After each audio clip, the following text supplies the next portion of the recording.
What is malingering?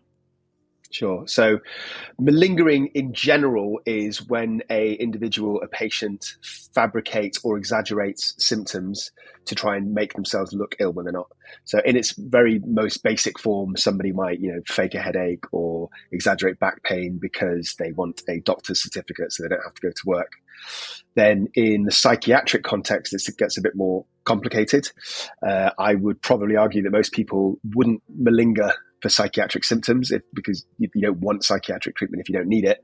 The exception being exactly what is my area of expertise, which is defendants who are on charge for criminal trials. I'd say it fairly regularly. So probably every 2 or 3 months, I come across a defendant who I strongly suspect is either completely making it up or is exaggerating. And I have to say, it's actually quite easy to spot when people are doing this from my experience. And what would one look out for, especially, for us in daily life that aren't specialists like you? If someone is exaggerating or, I don't know, playing the victim when they shouldn't, all that, what are the signs that we could look out for that they're doing? Sure. So I've actually got my most recent proper video on my channel is literally called something like how to fake mental illness to get away with murder. So that's obviously it's a bit tongue in cheek, but it's kind of addressing exactly this. So the reason why it's quite easy to spot, and I think some of these issues are very relevant to the Letecia Stauch case, is because when somebody becomes really mentally unwell, so I'm not talking about a bit of mild background anxiety, depression that most people probably experience at some point in their lives. I'm talking about severe mental illness, so something like psychosis, schizophrenia. Firstly, their functioning will decrease over time, right? So it's not something that happens overnight. Well, actually, I rephrase that. It can very rarely happen spontaneously overnight, but exceptionally rare, less than 5% of cases. Vast majority of the time, it's something that happens gradually over months, sometimes even years, and one's functioning decreases. So what that means is if you've got somebody who says that they're hearing voices, that they have paranoid delusions, but they're going to work, nobody's noticed anything, they're socializing, they're still going out, they're maintaining a normal family life, and nobody questions any of this, then you have to be suspicious. So the first thing I do is I don't just look at how they present in front of me when I assess them in prison. I look at all the evidence. So I look at their doctor's notes, psychiatrist notes. I speak to their relatives, speak to people that they work with. So that's to get an impression of how they're functioning in general now. The second thing is that I look at all the evidence during the actual case itself. So often we get things like CCTV, witness statements from other people that might have witnessed, say if it's an assault or even a murder.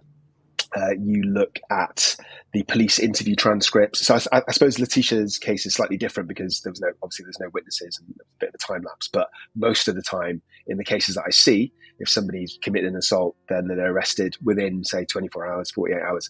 And you have, I'm sent a police transcript and sometimes the actual footage of the police interview. So if they're saying that they are hearing voices and that's the reason they attack somebody, then I'm looking for whether they're presented that way in the police interview and in the CCTV footage and the witness statements of everybody else who witnessed the actual offence.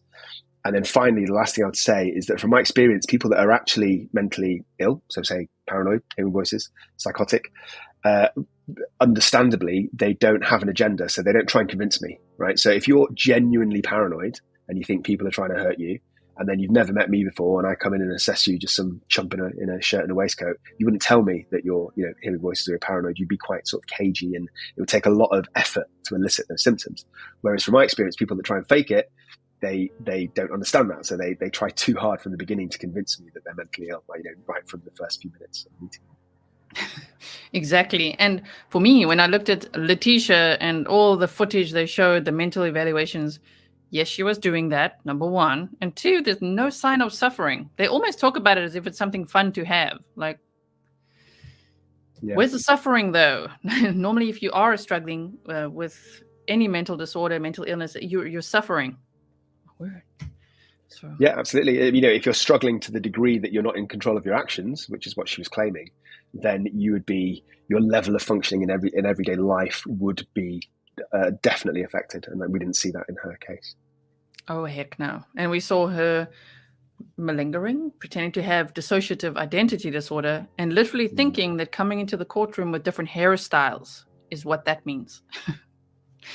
Yeah. Oh, man. I suppose somebody like her doesn't realize that an expert such as myself has seen literally hundreds, if not thousands of cases. So they think maybe she's perhaps a bit overconfident that she can just think her version of what dissociative identity disorder looks like, then hopefully that would fool the experts. But, just like any clinician or any, doctor in a particular niche, if you see it loads and loads and loads of times, day in, day out, then it's really easy to spot when it's not genuine.